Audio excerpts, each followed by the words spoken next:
नमस्कार, मैं हूं महेंद्र और आपका न्यूज शॉर्ट में स्वागत है। इस वीडियो में बात करेंगे यूनाइटेड नेशंस सिक्योरिटी काउंसिल के बारे में। जानेंगे यूएनएससी क्या है, यूएनएससी का महत्व क्या है, यूएनएससी का विस्तार क्यों होना चाहिए, भारत को स्थायी सदस्यता क्यों दी जानी चाहिए, कौन से देश भारत को स्थायी सदस्यता देने का समर्थन कर रहे हैं, कौन से देश विरोध कर रहे हैं। वीडियो में आगे बढ़ें उससे पहले आपसे एक अनुरोध है। यदि आपने अभी तक हमारे चैनल को सब्सक्राइब नहीं किया हो तो प्लीज कर लें। चलिए अब बात करते हैं यूनाइटेड नेशंस सिक्योरिटी काउंसिल की। अभी कुछ समय पहले आपने सुना होगा कि फ्रांस के राष्ट्रपति इमैनुअल मैक्रों ने भारत को संयुक्त राष्ट्र सुरक्षा परिषद का स्थायी सदस्य बनाने की मांग की है। इसके बाद रूस के विदेश मंत्री सरगेई लावरोव ने संयुक्त राष्ट्र महासभा को संबोधित करते हुए भारत के साथ ब्राजील की भी स्थायी सदस्यता का खुलकर समर्थन किया। स्थायी सदस्यों में चीन के अलावा बाकी सभी देशों ने भारत की सदस्यता का समर्थन किया है। विस्तार से समझते हैं यूएनएससी को। यूएनएससी का मतलब है संयुक्त राष्ट्र सुरक्षा परिषद, यूनाइटेड नेशंस सिक्योरिटी काउंसिल। यह संयुक्त राष्ट्र का एक महत्वपूर्ण अंग है जिसका मुख्य उद्देश्य विश्व में शांति और सुरक्षा बनाए रखना है। यूएनएससी में 15 सदस्य होते हैं, जिनमें से 5 स्थायी सदस्य हैं: अमेरिका, रूस, चीन, ब्रिटेन और फ्रांस। बाकी 10 सदस्य अस्थायी होते हैं और हर 2 साल में चुने जाते हैं। यूनाइटेड नेशंस सिक्योरिटी काउंसिल का गठन 24 अक्टूबर 1945 को हुआ था, जब संयुक्त राष्ट्र संघ की स्थापना हुई थी। यूएनएससी का गठन द्वितीय विश्व युद्ध के बाद अंतरराष्ट्रीय विवादों को सुलझाने और संघर्षों को रोकने के लिए किया गया था। यूएनएससी का मुख्य कार्य विश्व में शांति और सुरक्षा को सुनिश्चित करना है। यह देशों के बीच विवादों को सुलझाने और युद्धों को रोकने में मदद करता है। जब किसी देश में संकट या संघर्ष होता है, यूएनएससी उसके समाधान के लिए अंतरराष्ट्रीय स्तर पर कदम उठाता है। यूएनएससी विभिन्न संधियों और निर्णयों को लागू करने में सहायता करता है, जैसे कि आर्थिक प्रतिबंध या शांति अभियानों का आयोजन। अब बात करते हैं यूएनएससी का विस्तार क्यों होना चाहिए।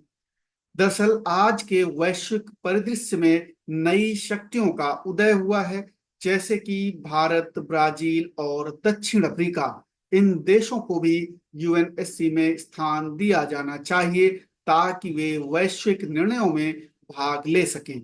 यूएनएससी में वर्तमान में केवल 5 स्थायी सदस्य हैं, जो कि पूरी दुनिया का सही प्रतिनिधित्व नहीं करते हैं।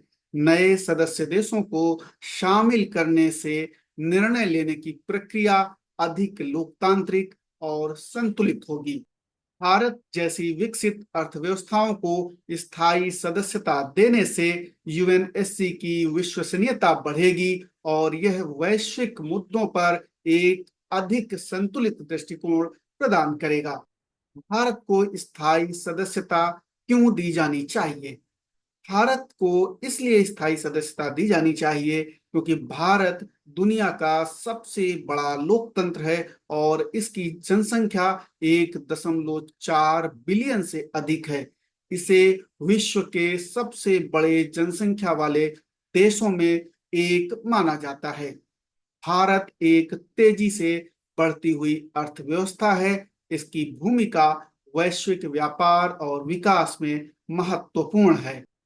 भारत ने कई अंतर्राष्ट्रीय मुद्दों पर महत्वपूर्ण भूमिका निभाई है, जैसे कि जलवायु परिवर्तन, आतंकवाद और विकासशील देशों की सहायता। भारत ने संयुक्त राष्ट्र के शांति अभियानों में बड़ा योगदान दिया है। भारत के पास एक मजबूत सैन्य बल भी है। कौन से देश भारत को स्थायी सदस्यता देने का समर्थन कर रहे हैं और कौन से देश विरोध कर रहे हैं, अब ये जान लेते हैं। भारत को स्थायी सदस्यता देने के लिए कई देश सहमत हैं, जैसे अमेरिका, रूस, फ्रांस, ब्रिटेन, जापान, अधिकांश अफ्रीकी और एशियाई देश। कुछ देश भारत की स्थायी सदस्यता का विरोध कर रहे हैं, जैसे पाकिस्तान। ये भारत की स्थायी सदस्यता के खिलाफ है क्योंकि ये क्षेत्रीय सुरक्षा के लिए खतरा मानता है। चीन भी भारत की यूएनएससी में स्थायी सदस्यता का विरोध करता है क्योंकि इसे अपने प्रभाव को कम होने का डर है। आखिर में हम ये कह सकते हैं कि संयुक्त राष्ट्र सुरक्षा परिषद का विस्तार आवश्यक है ताकि ये बदलते वैश्विक परिदृश्य का सही प्रतिनिधित्व कर सके। भारत को स्थायी सदस्यता देने से न केवल यूएनएससी की प्रासंगिकता बढ़ेगी, बल्कि यह वैश्विक शांति और सुरक्षा को सुनिश्चित करने में भी मदद करेगा। इस मुद्दे पर वैश्विक समर्थन बढ़ रहा है और यह समय है कि भारत को इसका उचित स्थान दिया जाए। इस वीडियो में फिलहाल इतना ही। आप क्या सोचते हैं हमें कमेंट करके बता सकते हैं। आपने अभी तक यदि चैनल को सब्सक्राइब न किया हो तो प्लीज कर लें। शुक्रिया। फिर मिलेंगे किसी और जानकारी से भरपूर वीडियो के साथ। तब तक के लिए नमस्कार।